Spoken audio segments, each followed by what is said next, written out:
Hello friends, இன்றைக்கி நம்ம வந்து சால மீன் வச்சு ஒரு டேஸ்டியான மீன் குழம்பு தான் செய்ய போகிறோம். வாங்க எப்படி செய்யலாம்னு பார்த்துடலாம். ஃபஸ்ட்டு மீன் குழம்புக்கு வந்து புளியில் வந்து நம்ம மசாலா எல்லாம் போட்டு மிக்ஸ் பண்ணி வச்சுக்கலாம். நான் பார்த்தீங்கன்னா இப்போ ஒரு பெரிய நெல்லிக்காய் சைஸ் புளி வந்து கரைச்சி வச்சுருக்கேன். இது கூட வந்து நம்ம மசாலா எல்லாம் போட்டுக்கலாம். ஒரு 1.5 ஸ்பூன் அளவுக்கு வந்து மிளகாத்தூள் சேர்த்துக்கலாம்.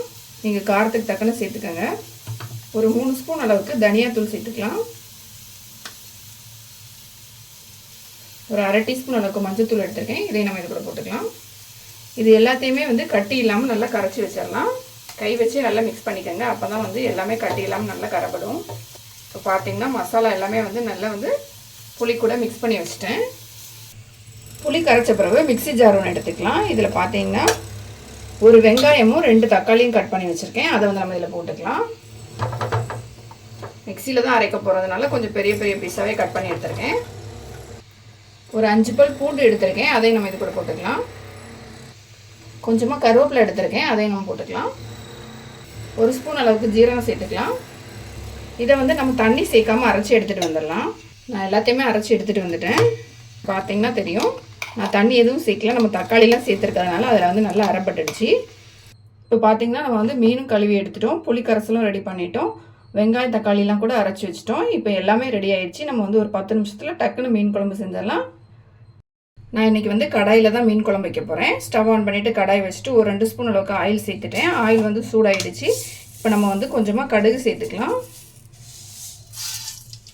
கொஞ்சம் வெந்தயமும் போட்டுக்கலாம். கடுகு வெந்தயம் நல்லா பொரிஞ்ச பிறகு கொஞ்சமாக கருவேப்பிலை சேர்த்துக்கலாம்.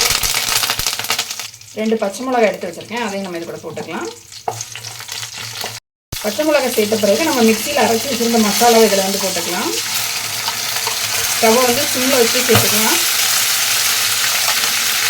சேர்த்துட்டு நல்லா மிக்ஸ் பண்ணிக்கலாம். நம்ம வெங்காயம் தக்காளி எல்லாமே வந்து பச்சையாக தான் அரைச்சி ஊற்றிருக்கோம். அதனால் வந்து ஒரு 2 நிமிஷம் வந்து ஆயிலில் நல்லா வதக்கிக்கலாம். இதை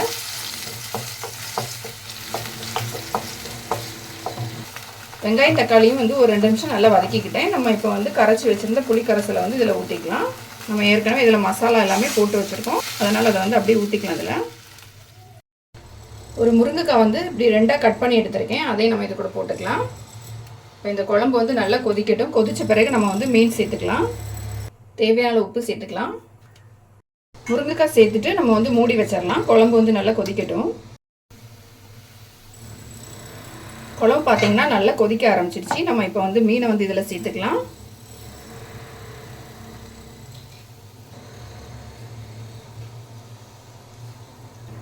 மீன் சேர்த்துட்டு லைட்டாக வந்து மிக்ஸ் பண்ணிக்கலாம். மீன் வந்து வெந்து குழம்பு நல்லா திக்காகணும். அது வரைக்கும் நம்ம வந்து நல்லா கொதிக்க விட்டுக்கலாம். இப்போ வந்து நம்ம ஸ்டவ்வை வந்து மீடியமான ஃப்ளேமில் வச்சுக்கலாம். கொஞ்சமாக மேலே கருவேப்பிலை போட்டுக்கலாம். மீன் போட்டு கருவேப்பிலையும் போட்டாச்சு. இப்போ வந்து நல்லா கொதிக்க ஆரம்பிச்சிருச்சு. நம்ம வந்து வெங்காயம் தக்காளி வந்து அரைக்காமல் அப்படியே முழுசாகவே போட்டு கூட வதக்கிக்கலாம். ஆனால் இந்த மாதிரி அரைச்சி வைக்கும்போது வெங்காயம் தக்காளி பூண்டு எல்லாமே வந்து அப்படியே சாப்பிட்ருவாங்க. நம்ம வந்து முழுசாக வதக்கும் போது எடுத்து சைடில் வச்சுருவாங்க. அதனால் இந்த மாதிரி அரைச்சி வதக்கி செஞ்சு பாருங்கள். டேஸ்ட்டும் நல்லாயிருக்கும். எல்லாருமே ரொம்ப விரும்பியும் சாப்பிடுவாங்க. இப்போ இது வந்து நல்லா கொதித்து மீன் வந்து வேகணும். அது வரைக்கும் நம்ம வந்து ஸ்டவ்வை வந்து மீடியமான ஃப்ளேமில் வச்சுட்டு க்ளோஸ் பண்ணி வச்சிடலாம். மீன் குழம்பு பார்த்திங்கன்னா சூப்பராக ரெடி ஆகிடுச்சு. பார்த்திங்கன்னா எண்ணெயெல்லாம் மேலே நல்லா பிரிஞ்சு வந்துருக்கு பாருங்கள். நம்ம போட்ட முருங்கைக்காய் அதுக்கப்புறம் மீன் எல்லாமே நல்லா வந்து வெந்துடுச்சு. இப்போ இதை வந்து நம்ம அடுப்பை ஆஃப் பண்ணிவிட்டு கொஞ்ச நேரம் அப்படியே விட்டுடலாம். அதுக்கப்புறமா நம்ம வந்து ஓப்பன் பண்ணி பார்க்கலாம் எப்படி இருக்குன்னு. டேஸ்டியான சால மீன் குழம்பு எப்படி செய்யலாம் அப்படிங்கிறத பார்த்தோம். இதை வந்து கண்டிப்பாக ட்ரை பண்ணி பாருங்கள். ரொம்ப டேஸ்ட்டாக இருக்கும். ரொம்ப குயிக்காகவும் செஞ்சிடலாம். எல்லாருமே ரொம்ப விரும்பி சாப்பிடுவாங்க. அந்தளவுக்கு டேஸ்ட்டாக இருக்கும்.